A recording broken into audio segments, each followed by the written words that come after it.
This episode of the Citadel Cafe is brought to you by listeners like you. Visit patreon.com/the Citadel Cafe to find out how you can become a patron and help make this show possible.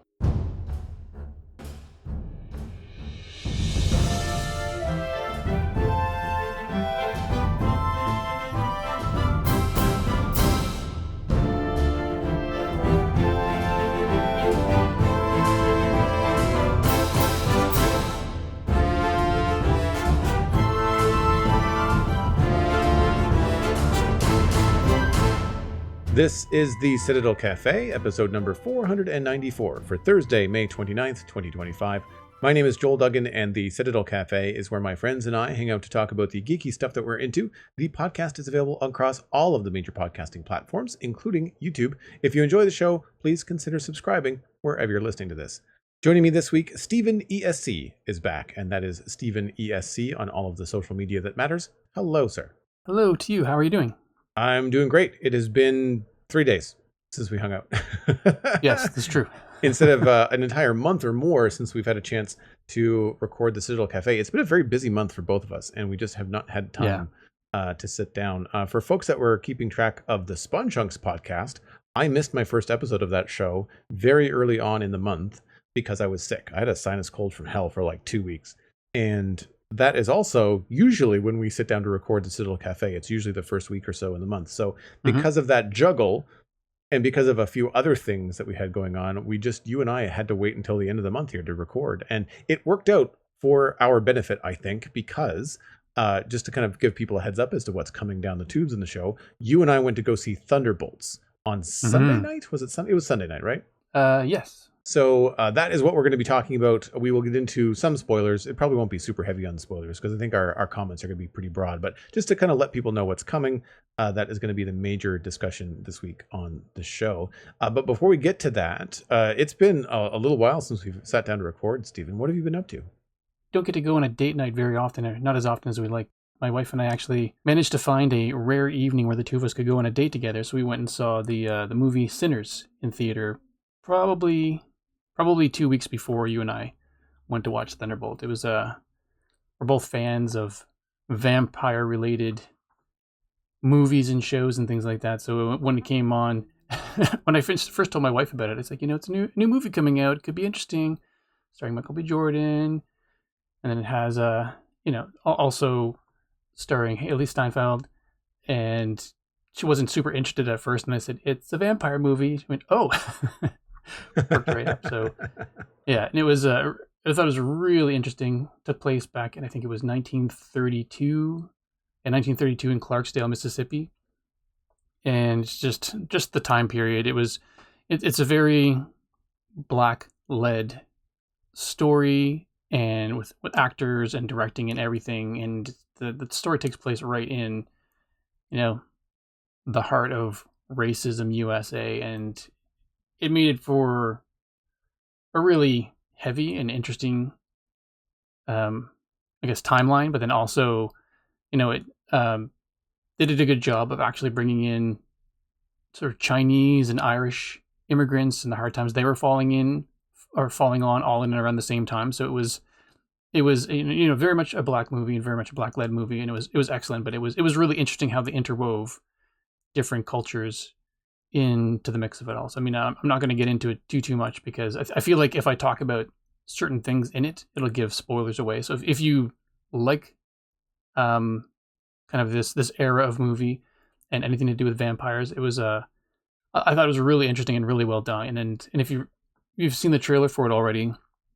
the music in it is top notch. Like the young gentleman, Miles Caton, I might be pronouncing his name wrong, who played Sammy Moore. I think he might have been 19 at the time of filming this, but his voice is so low, and then when he first starts singing, it's just, holy smokes, how does a kid have a voice like this coming out of him? So it was a good mix of really well acted, interesting acting, combination of like heavy bluesy stuff, interesting Irish music, and yeah, it was pretty interesting. So if I'd recommend it highly.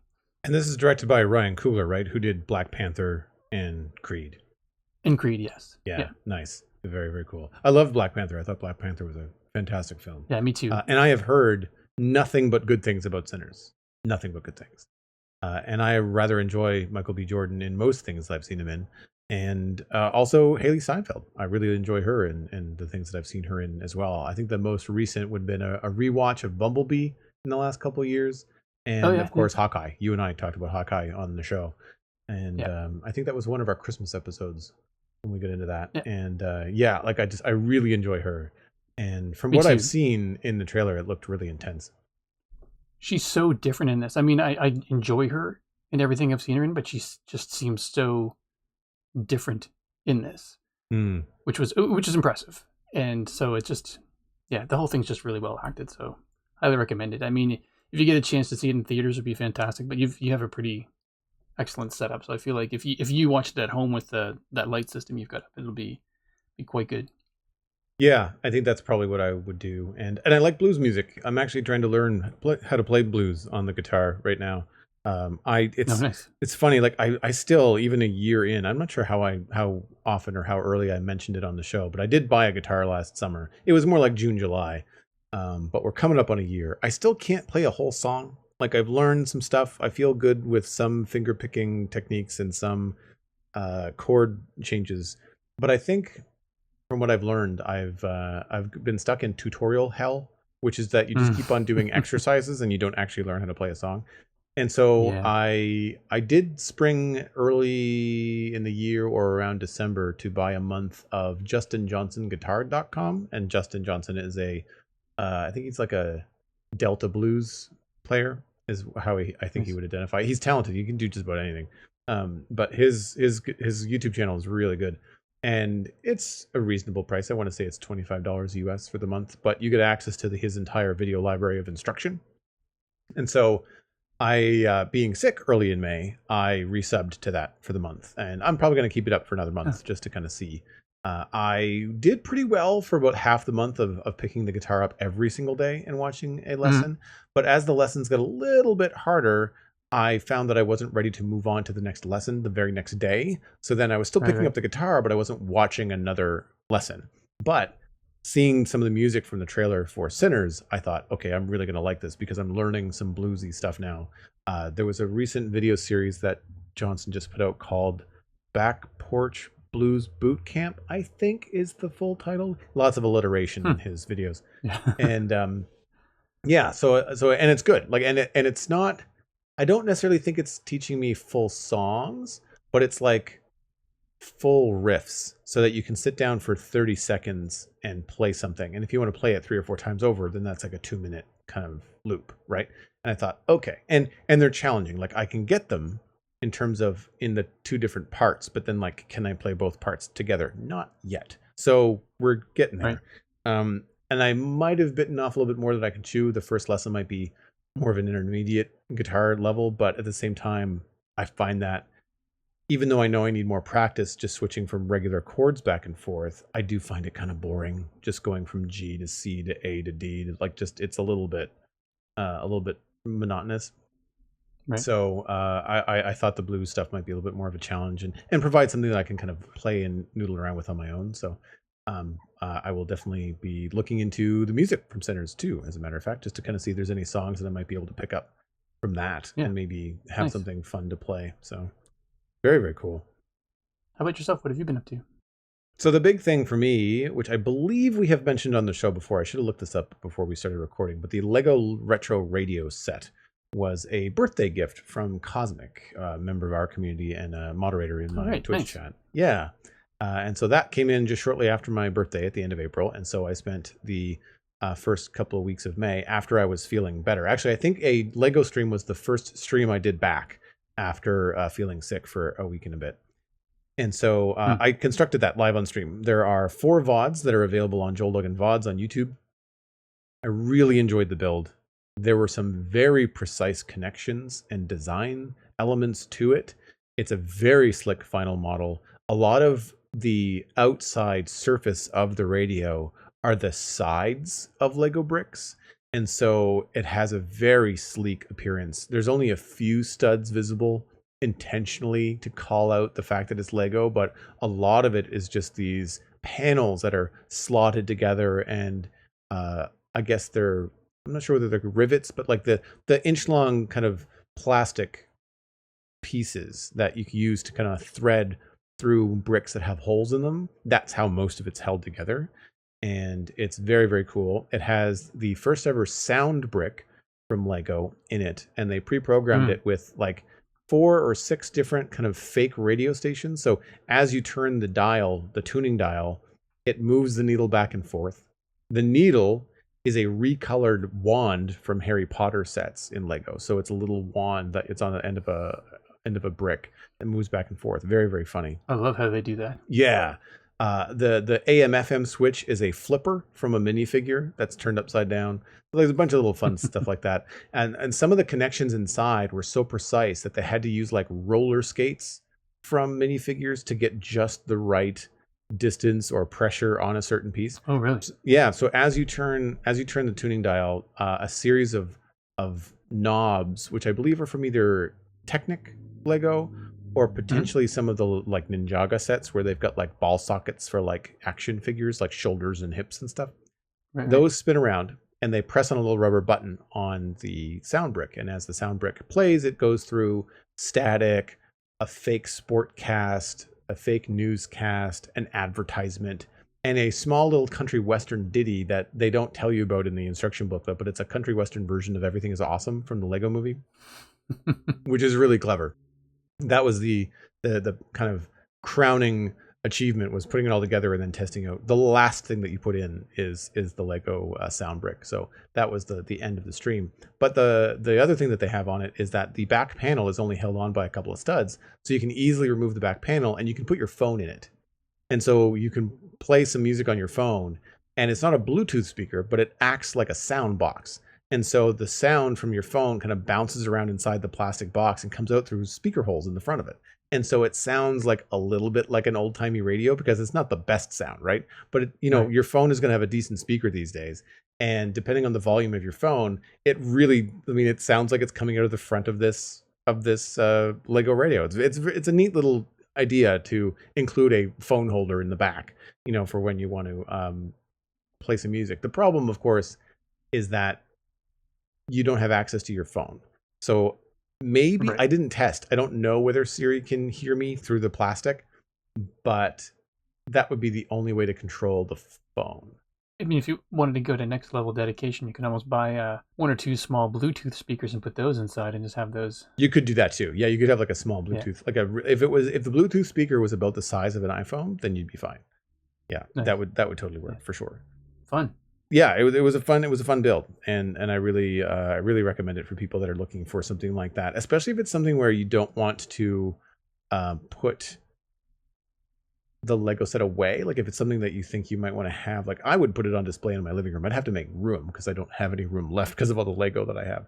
But it's the kind of thing that doesn't look out of place. It's not going to be quite as out of place as a TIE Fighter or a Optimus Prime, model on the shelf in terms of a traditional living room. Like I've got a Polaroid camera that I made a couple of years ago, and that sits on a shelf in my living room and fits right in. It doesn't seem out of place at all. So this would have that kind of office decor / living room decor kind of vibe. Jumping right into the main discussion, as I mentioned, we went to go see Thunderbolts, and this is something that Steven and I went to go do in person. We went to the theater, and this has become kind of a new opportunity. I think the last time we were on the show, we talked about a Minecraft movie, which we saw in theater with Alastair actually joined us that time. Yeah. This is, I'd say, the second or third movie that I've seen this year with some friends or a friend in the theater, and I have to say, compared to the home setup that I have, even though the home setup I have is quite nice, I'm really enjoying this kind of new trend. I say new trend, air quotes, of going to see the same film together and then talking about it on the podcast. It's good when you and I have watched a show or a film separately and we can talk about it on the show because we've both seen the same thing. But I think it's just an entirely different level to kind of gauge our reactions immediately thereafter on the car ride home, essentially, right? Mm-hmm.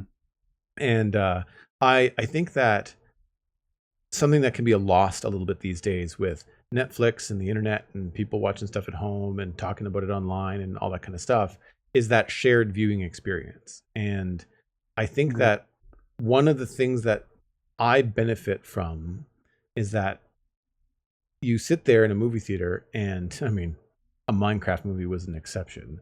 But in this particular screening, there was maybe 12 other people in the theater with us. There was not a lot of people there It's on like Sunday. we've got our standard seats in the theater now. We Yeah, like right in the middle. There's, a couple of, a dozen or so other people around. And you're there with all the normal social behaviors of adults watching a movie, which means no one was on their phone. Mhm. There was no pausing. I didn't, want to have a bathroom break interrupt it. So like, I made sure that, I went before we went to the theater, like all that kind of stuff. Whereas that kind of stuff you don't think about at home. Like I can pause at any time. I can take a Yeah. bathroom break. I can get snacks. I can unfortunately get distracted by my phone, check text messages, whatever, and then pause the movie. And then I've paused the movie for a half an hour without even intending to do so. And you're on your phone for, the rest of the night. So something I do like about going out together is that you kind of have to behave. You have to be a good viewer, which means that you're paying closer attention to the film. You have the experience of sitting down and watching the thing without a break for the 90 minutes or 2 hours or whatever it was. I didn't actually clock how long it was, but it wasn't a terribly long movie, I didn't feel. No, I think it was almost 2 hours and 10 minutes or so. It was pretty. It Really? felt like a Okay. pretty decent length for the story. Yeah. So to kick things off, the budget was 180 million. The box office revenue so far has been 358.5 million worldwide. That's split Nice. half with US and the rest of the world, and it has an 88% on Rotten Tomatoes. So pretty well received as far as Yeah. Marvel movies go. It's been one of my favorites in the last little while, so I'm not surprised. Well, I'm pleasantly surprised. I can't. Well, however you would say that. Not surprised, but also kind of cheering. I guess I'm cheering it on a little bit. I think it's good, so I'm glad it's doing well. I was pleasantly surprised as well, but I went in with low expectations. And so I think that was Mhm. part of the reason was Yeah. a couple of things. The last couple of times I've gone to the theater, the experience itself, not just the film, but the experience itself was not the best, including going to see Captain America: Brave New World with you, Right. and the audio in the film was spotty. Like not on the filmmaker's behalf, but on the theater's presentation. Like there was some speakers that weren't working, and I found that very distracting. And so again, I went in with low expectations from an experience point of view, but also from a Marvel point of view. Like Brave New World was fine, but it wasn't amazing. You know what I mean? Yeah. I kind of left not really caring about the characters much in that one. So Yeah, I think that you and I kind of nailed it when we talked about it on the show when we said that we left Brave New World not disliking it, but it's not like I talked about it for the rest of the week. Like I don't yeah. think I went and told people you should go see this. And I don't know that I would recommend. I mean, if you want to go see Thunderbolts, I think you're going to enjoy it. But I don't think I'm going to be on social media going like, I just saw Thunderbolts and I think you all should go see it too. That's not Mm. where I'm at with this.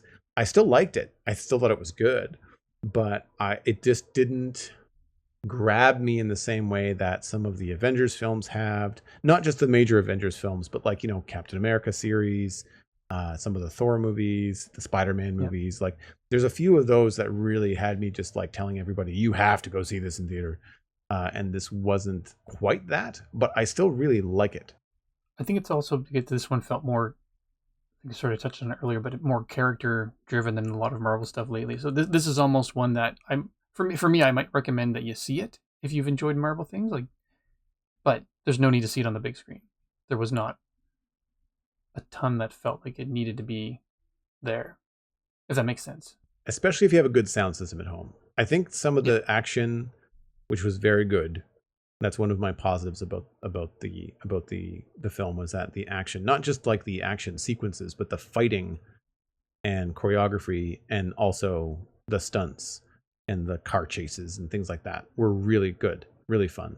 Yeah. The A lot of fun. the limo scene with Bucky that you saw from the trailer in a lot of different places, that whole sequence was really well done. I really quite enjoyed that. It was funny, but there was a lot of action. There was a lot of that sort of explosive danger, but also care given not to really kill anybody. Like there was not I mean, some people probably got hurt, but it wasn't like the Hummers that were being taken out in the sequence were being done so in a way that was going to explode and leave absolutely no doubt in your mind that everybody in that is toast, right? Oh yeah. It was, even though I think they're not nice people. Like I don't think there's any qualms about that. But I think that it was they made a choice not to show any kind of real like death and mayhem there, and I think that that's part of the way that they're trying to convey these new characters is that all of the characters in the Thunderbolts are former killers or spies or gray / nasty people, right? Like they're Characters not of questionable heroes. nature. Yeah, characters of questionable morals, we'll say. Yeah. And so that is kind of where we are with it. And I like that it was very similar to the story for Black Widow, where she is trying to remove the red from her ledger by doing good in the Avengers. Mm-hmm. Whereas with Yelena's character, it was partly that, but it was also more about not being alone and doing good and doing more good with a group of people. Like I think Yelena saw that she could do more good with a team, and also if that team was publicly facing, then there would be less of this shadow ops stuff that she didn't want to do anymore. And I think it was a double-edged sword. So it had a little pang of what, you know, her sister Natasha wanted, but it was still very much her own. Like it was about the loneliness. It wasn't so much about the murder, because Yelena doesn't seem to have the same conscience that Natasha did, which I appreciate because it's part of her charm. Like as much as I'm not an anti-hero guy, I really feel like Yelena is my cup of tea when it comes to anti-hero characters. That's a credit to Florence Pugh though as well, because she's 100% amazing in everything. So I think she really nailed that. That like you're saying, that sense of loneliness and just lack of purpose. There was an interview with Florence Pugh that I saw, I believe, on TikTok, where she was talking about how her fans like seeing her cry. Like they think it's one of her moves, so to speak. And I get it. I 100% get it. There was some really emotional scenes in this, and like you just want to hug her. Like she's just murdered somebody, but then she's upset about it and she's crying about something, and you just want to reach through the screen and hug her. It's like a big brother reaction. She's got that little sister face, I guess, when it comes to this kind of stuff.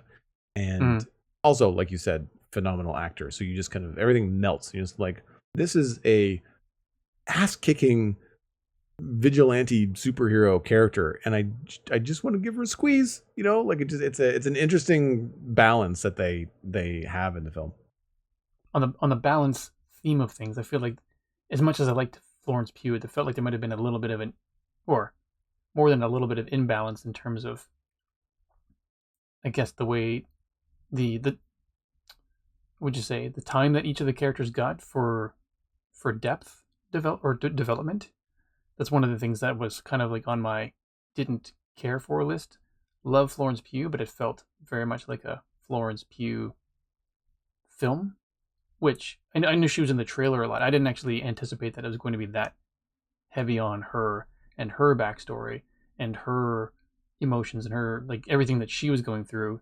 Because you've got some other, like, Ghost was a character that I always thought was pretty interesting from Ant-Man, and I thought it would be great to finally get her backstory and see what she may have gone through, and then, but you don't get any of that. And then Bucky is there, just being Bucky. There's no real development for him. But I mean, without going through every character, it's like this seemed to be the focus mostly on her, and part of me's not disappointed because, again, she's great, but then it's just a bit of a Yelena Florence Pugh film.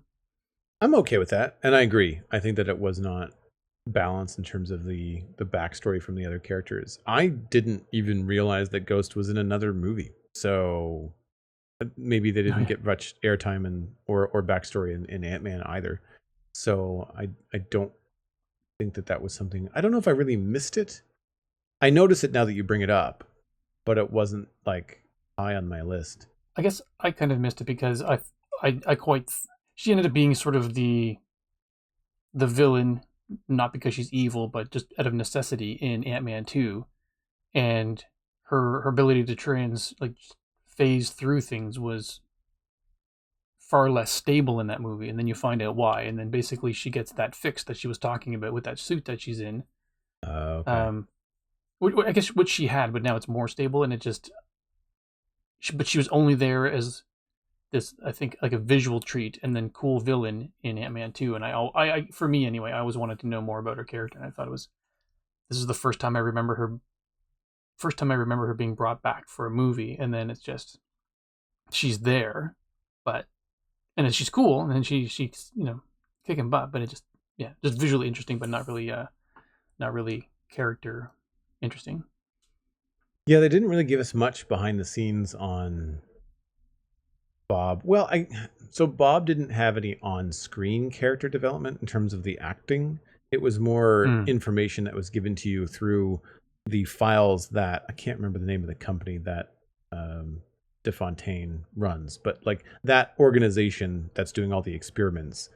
When they go through the files for Bob, that's when you find out a back history for Bob about like backpacking through Malaysia and having some mental stability issues and like dead parents, and like there's a bunch of stuff that just they line up, but they kind of give it to you as a laundry list as they're reading a file. You don't get to see it or hear it from Bob in the same way that we get the flashbacks for Yelena's past, or I guess there was some character development for U.S. Agent as well, Walker. Whenever somebody touches Bob or Bob touches somebody, they get like a flashback into the memory that Bob shares, like that you can see through Bob's eyes, or Bob can see through their eyes.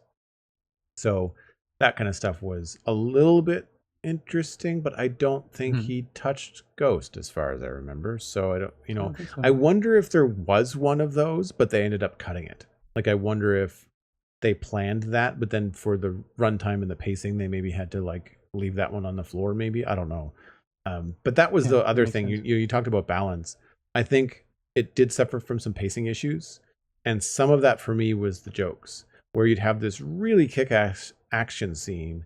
They're about to go to the next thing in the mission, but then it would come to a grinding halt of like a slow drive down a road with a lot of jokes from Red Guardian, or there'd be a lot of awkward stuff with Bob. Some of Bob's stuff, Bucky jokes, Yelena jokes, and some of the Bob jokes early on were funny because it was a little awkward and sort of not obvious, but it was sort of deadpan. Bob was very deadpan early on, and I enjoyed that. But then I didn't like anything coming out of Red Guardian as a joke. I just found him loud and obnoxious and annoying, and he was this one note the entire time whenever they were doing something, and I didn't really enjoy that part of it. And I don't really think Ghost was funny. Like I don't think they were meant to be. So those were the only jokes and stuff that landed, were the ones from Bucky, Yelena, and Bob. And I did find that they put them in odd spots, or even like a really good example of the pacing problems that I had. They drive an armored vehicle, I think, or a van, right into the front of what used to be the Avengers building, and then they beat up a whole bunch of DeFontaine's guards. And then she comes on the loudspeaker and just like, guys, I was going to invite you up. You can just take the elevator up now. And it puts an entire action sequence to the brakes. And you're like, so that whole fight scene was just pointless? And now and the next scene is like this awkward ride up an elevator in silence. And you're like, this is really strange. Like I feel like they could have done that better. It's like forced humor, and it just didn't really land for me. And the film is full of other things like that. I'm not going to go through them all, but there were other moments where really big action sequence immediately followed by grinding everything to a halt with kind of cringy jokes. And so that for me was a bit of a problem. I could overlook it because I felt like the action was good enough and the overall story was interesting enough that I was like, all right, whatever, roll my eyes. What's next? And then they would very quickly move on to something interesting. So it wasn't like it took you down a 20-minute sequence of like, this is boring. it would be like Right. a 3-minute lull after a 5-minute high. Then they would rinse and repeat. And so that to me was a bit of a roller coaster, in terms of the pacing. But like we said, forgivable. And I think that people should still go see it and make their own judgments. One of the things early on, they every once in a while Marvel will kind of kill someone off in some untimely or unnecessary fashion that has the potential to be an interesting character. And I guess you can obviously going to file this under things I didn't care for. But at the beginning, it's part of the trailer, so if you've seen it, that they put all of these characters together in this room, where they're all fighting against each other, and then they realize they were all called there to, basically take each other out. And there's one character, Taskmaster, who I believe first appeared in the Black Widow movie, and has this sort of copycat type ability where she's able to pick up on the other person's fighting ability and then mirror it perfectly. So if you had essentially some special tricks in the way that you fight someone, you'd be able to get those hits in once on this person, but then blow for blow, they can fight exactly as well as you can. And they allude to the fact that she had a very, very kind of broken past, very much going through the Black Widow program, like Natasha and Yelena. But even more so, she was broken and built, essentially broken and rebuilt into something completely different. And just in that sequence, just unceremoniously killed off. And it felt really too bad, because I remember her character I guess it's the same as Ghost. I remember her character thinking, this is cool, we're not getting enough of her in this movie, I'd like to see more of her. And then she shows up again finally. And it's just so little of what I was hoping. It just, Marvel seems to do that every once in a while. They did that with, not that Maria Hill wasn't around a ton first, but just in the Invasion TV series, just at one point they just killed her off, and that was it. And then there seems to be these other characters that every once in a while they just kill off when, it doesn't feel like they need to kill them off. To a similar extent, the Quicksilver in Age of Ultron, you just kind of get to know him, and then he gets killed off. Just sometimes the choices they just don't sit well with me, and this is one of those characters I would have liked to see more of. And I wonder, because I don't keep up with the behind the scenes and the contracts and the who's getting along with who. I wonder, with some of those actors being killed off, whether there was just I don't want to, maybe there's no bad blood, but maybe the actor's just I don't want to be in Avengers films for the next 20 years. So can we just not do this anymore? Maybe there was problems with the actor. Maybe there was a schedule conflict. Who knows what it is? But I agree. I didn't remember Taskmaster because I only watched the Black Widow movie once at home. And I think that was one of those films that I did pause quite a bit and do other things. So I don't remember it very well. I remembered it once you described Taskmaster to me. I was like, oh yes, okay, I do remember that now. But in all of those things that you describe about Taskmaster, not only was it kind of unceremonial in terms of getting rid of her, but it was also kind of simple. It was if that's how you're going to kill this very skilled person, it felt kind of odd. I'm surprised that they didn't see it coming. It seemed like kind of too easy of an end for someone with that skill set. It's not a giant spoiler. It happens in the first 20 minutes, but she's shot in the head. I think is it Ghost that kills her? Ghost walks up to her, just shoots her in the head. Yeah, exactly. But and didn't do anything to dodge or fight or it would just. They were fighting, but you'd think that there'd be a little bit more happening. As if it would be an accident or something bigger, like an explosion that you can't escape with your skills. Just something like that seemed more fitting of an end for someone with that level of threat, I guess is what I'm getting at. Exactly. Yeah.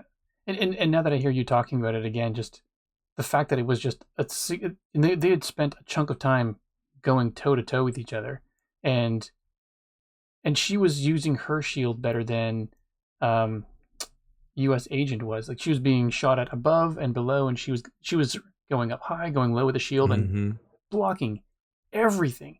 And it was almost like there was this weird lull, not a lull in the action, but it was just so much for a good chunk of it, and then there's like almost this point where the action just changes angles and Ghost just lifts a gun and goes bang, and that's it. Whereas she was able to block anything that U.S. agent was throwing at her. It just seems, I don't know, just bugs me. Every once in a while, there's like a thing in the movie that bugs me that I think about for a while afterwards, and that's the thing for me in this movie. I do have a couple of things where it did lose me, and I want to end on some positives because I know we tend to pick these things apart. But for me, the Bob Century thing, regardless of being from the comics, it's just too overpowered of a character. It pigeonholed them into the only way to resolve the plot was getting through to Bob, because Century, when Bob's, I guess, other personality or other mood, when he has all of his powers, is just far too powerful. Like it really doesn't serve any of the Marvel heroes or films to have a character that powerful. It's kind of why I think they didn't really use Captain Marvel very much in any of the Avengers films. They did at the end in Endgame, obviously, but Captain Marvel has to have her own level of challenges because she is such a powerful character. It's one of the reasons why I think Superman is so hard to write for too, right? And that Sentry basically has like all the kind of things that Superman has in terms of being invulnerable, flight, super strength, super speed, but he also has telekinesis and telepathy at the same time. Like just it's endless. And you're like, well, what? Just don't touch him, don't hit him, you can't. And this is the thing, like they fight him in the top of Avengers Tower, or what is now the new tower for DeFontaine's organization. And a whole other sidebar about like, how did she buy that? How in God's green earth did Pepper Potts ever sell that to DeFontaine? Yeah. Right? Like just no mention of any kind other than it was expensive. It's like, well, yeah, but like, how did anyone ever let that go is beyond me. Anyway, the whole sequence of all these extraordinarily skilled people shooting at, fighting, punching, attempting to subdue Sentry, having one, already seen Bob fly around in the desert, and two, experienced a couple of other of their teammates go up against him and realize that he's bulletproof and isn't, taking any damage, and they all try the same thing. Guardian tries to punch him, Bucky tries to punch him, Yelena tries to shoot him and punch him, Ghost tries to shoot him and punch him, and they all fail. It's like, did you not see the first person? And it just didn't, that kind of stuff just really bothers me because like, there's no challenge. Like there's no pathos. There's no, I don't want to say there's no risk because like, that's the other thing. Any one of these people could be dead if Sentry decides it. In a heartbeat. Right? Like to the point where like, he's physically capable of just snapping your neck or just thinking it and you're dead. And that to me just, all of you are under plot protection, right? Plot armor, because they need to make another movie. So that kind of lost me. And it forces them to then do the whole like resolution of the film, which is appeal to Bob inside of Sentry's mind. They find Bob, who is the split personality, and they basically have to give him a hug and make him feel good to save the day. Kind of lame, if you ask me. In a movie about punching bad guys, it really kind of felt strange that was the resolution. Yeah. But that was the resolution that they painted themselves into, right? They didn't really have much of a choice. Yeah, I guess the more you talk about it, the more it seems odd that they picked potentially, arguably, if not one of the most powerful characters in the MCU to go against this ragtag group of superhumans. I mean, you've got Bucky, Red Guardian, and John Walker, who are all enhanced soldiers. That's about it. There's nobody super going up against as he said it, like a godlike characters. Because I mean, you don't have a Thor, you don't have a Hulk. Yeah. And even then, like if Sentry's invulnerable, then like it wouldn't matter. Thor could punch him as hard as he wants and nothing's going to happen. Right? Like he can move him, but he can't hurt him. So at least as far as we know. So that kind of stuff I feel is just, and that I think is not necessarily I mean, sure, I don't think it was a great choice to have Sentry in the film, but I think just Sentry as a character for Marvel as a comic, situation, as a comic concept is just a bad concept, right? Like it Right. doesn't really work. The one thing I think is interesting about Sentry is a person that was given superpowers through chemical or experimental means without a background check. So they are mentally unstable. And so Yeah. that becomes a real problem. And I think it would have been interesting and more balanced if that cool idea of a mentally unstable person with superpowers, but then have those superpowers be limited. Like if Sentry was basically a super soldier, just like Bucky and just like Walker, then it would be even playing field.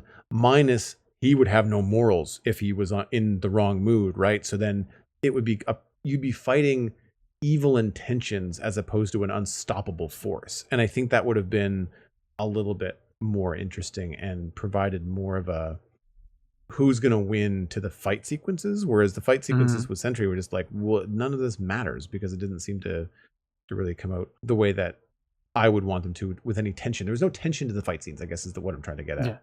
Yeah. That's a good way to put it. There was no tension in the CGI either. I Oh. found that not all of, but some of the special effects were pretty rough. With Sentry, and there was a couple of scenes where Yelena was tossed around and it went to like rubber Yelena and then she lands.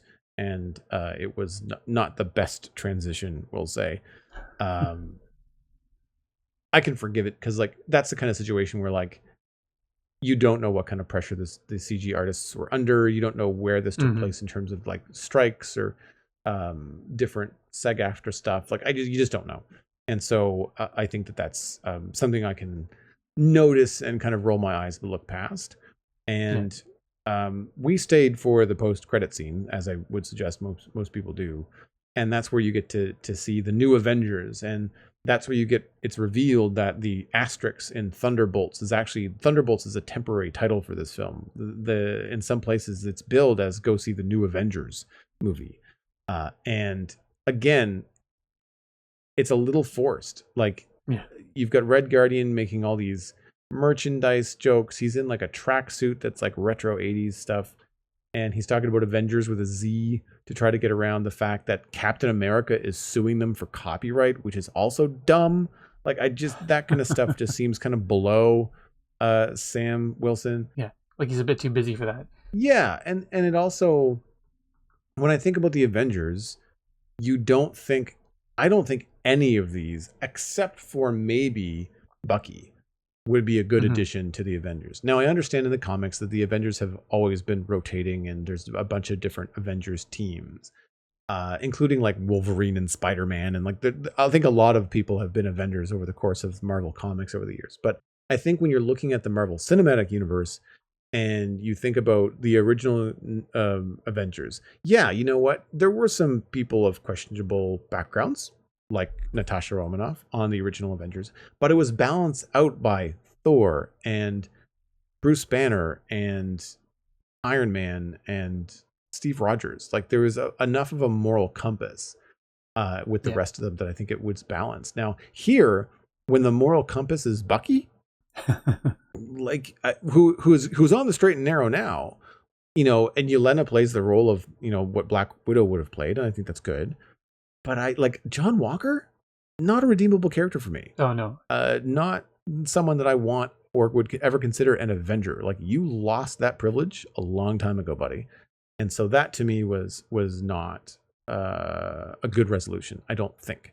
I did No. like the teaser of the Fantastic Four rocket coming in at the end, and I'm looking forward to that film. I don't know what's happening with the timeline, but it's kind of cool that they're bringing that in right away. So we'll have to see what happens there. But that was kind of where I think they lost me at the end of the film. I kind of wish personally that they may have, not that it was a bad thing, but just in terms of personal preference, I sort of wish it was neat to see the Fantastic Four ship come in, but I felt like, uh, I don't know. I guess it gives away to a degree what's going to happen at the end of the movie. I was looking up some extra stuff on this, and the rocket that's in the Fantastic Four movie has 3 fins, and the rocket that came in at the end of New Avengers in that sequence has 4 fins. So Interesting. the concept or idea from this YouTube channel I watched was that this is not the end of the first Fantastic Four film, but it might be the end of another one. Huh. I think that's maybe wishful thinking. Given what most superhero films seem to be doing these days, it's rushing it. And I think that Marvel's unfortunately taking a bit of a rush to things. So I think you're right. I think it's probably going to be about where the Fantastic Four ends. And so, yeah, I feel like there's also been a bunch of rearranging. Avengers Doomsday has been moved like 6 months in release date, and then 2 other unnamed Marvel movies have been canceled. So again, that sounds Oh, really? like they're fast tracking stuff. So I don't and I don't know what ones were moved or canceled. So like there's no, I guess, information you can kind of pull from that. But yeah, it's that kind of stuff is a little bit odd, I would say. So what were the things, to wrap this up, like what was the positives that you took away from Thunderbolts? Well, I mean, I know I complained about Ghost a little bit, but actually, for me, I thoroughly enjoyed her character in Ant-Man, so I was glad to have her back in like whatever capacity she could be brought back. Again, I think Florence Pugh is forced to be reckoned with it in anything that she's in. So even though this was um, an action movie and Marvel money making thing, she kills it. She's fantastic, and I mean, ultimately, she's I think the best thing in this movie. And she carries it. It's always most of the things that I liked where it was, oh, it's good to see them again. Oh, it's kind of neat to see how they're moving that along, or wrapping up that, or bringing someone back. So, I'm always a fan of Bucky. I think Sebastian Stan is fun as that character. So, even though he wasn't like his storyline didn't advance really, like it was some weird political stuff in there that was there, and then they said wasn't there. It was just, which was odd, but yeah, most of what I liked was the fact that it was a very character driven movie, and as you alluded to, the action scenes are pretty great. That the especially one early on, I forgot to mention with Yelena basically going past all these security guards in this one shot overhead Right sequence where she just went through each one of them. It was a really stylistic shot and really well done, and yeah, that was good. Yeah, but overall, it's funny because we do this where, like you said, we complain about it, but the reality is the overall package I actually enjoyed, and I don't feel like I wasted my time with my friend at the movie. It was an overall enjoyable experience. So, how about you? I would agree with all that. Yeah, I think that's one of those things where like we liked the film and we wanted it to be better, right? I think that's where the nitpicking comes from. It's like you almost had it, like you really solid job, but you almost hit the ball over the fence. It's a solid triple, right? But it's not a home run. And I think it's worth noting that this is the first film that we've got a chance to see Bucky do some really badass stuff as a hero. Yeah, true. We saw some Falcon Winter Soldier action where he was doing good stuff, but in all of the films, whenever Bucky is doing anything, he's the Winter Soldier, or he's been mind controlled, or he doesn't really have a lot of screen time in Infinity War and in Endgame. Like he does some cool stuff in Infinity War, but it's really just him shooting. Like the stars of the show are Captain America, Bruce Banner in the Hulkbuster outfit. Like there's a bunch of other things going on. There's a bunch of other heroes. Thor comes in, but really Bucky is, I would say, the most powerful and most adept of the Thunderbolts. Yeah, with the exception of Sentry, right? So he does some really cool stuff. I really like that Hummer scene when he takes out the Hummers chasing the Thunderbolts in their limo, and then proceeds to also take out the limo. Like you think he's there to save them, but he's really there to get them, which is funny. Yeah.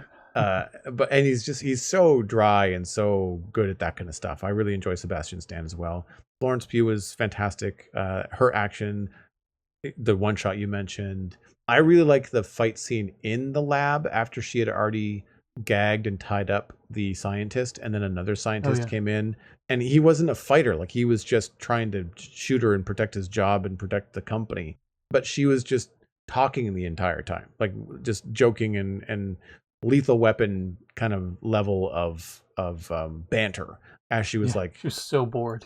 Yeah, she was so bored, or she was like, "Oh, you're making my life so difficult. Why don't you you're going to lose, so why don't you just give up now?" Like it was very similar to the scene in Hawkeye when she sneaks up on I can't remember Haley Steinfeld's character's name? Kate? Okay, Bishop. Yeah. Where she's making craft dinner, and she's like, if I wanted to kill you, you'd be dead already. Like that kind of stuff. That's the kind of scene we got there, which is I think where Florence Pugh and Yelena are at their strongest, is when they're doing this really kick-ass stuff, but also in a very funny way. So that was a highlight for me. And I also enjoyed Louis Dreyfus as De Fontaine more than I thought I would, because the writing for her was much better. The delivery was much better. I think the situation that they put her in was also a lot more believable. Whereas when you first meet her in the Marvel TV shows or the post-credit scenes, she's really condescending. It's really forced. You have no context, and it feels really cartoony. She's very mustache twirly in those sequences, and not so much in this. Like, you can see the motive. I think this is the thing. She's got very clear motivation, and it's not just greed. It's like notoriety and fame. Like, she's all about the media control. Like, it's very reminiscent of some people in our society right now, which I won't mention, but like it's got that kind of vibe to it. And I think that's how and why it worked better in this film than it has in other situations. So she worked as like the villain because her motivation was so believable, right? Like, she wasn't just some maniacal world dominating villain. Like, she had some other stuff in mind, which I thought was really, really interesting. And they also gave her some backstory as well, which kind of, on some level, it was one of those backstories that was like almost felt a little too tug on the heartstrings but it gave you it worked, I guess. It made my eyes roll a little bit when they were doing it, but it worked because you get a sense of where this character is coming from. So, yeah, I think they gave her character a lot more. I agree. She was I like her as an actor, so it was great that they gave her more meat to the character. So I think Marvel is getting back into form. I would recommend people go see this in theaters, and it does make me more hopeful for Fantastic Four. The trailers for that make me excited, so I'm hoping that it doesn't let me down. And that one's coming out soon, isn't it? Is that a next month one? Is that our next? I want to say, yeah, it's June or July. Our next in-person dinner and movie? I think so.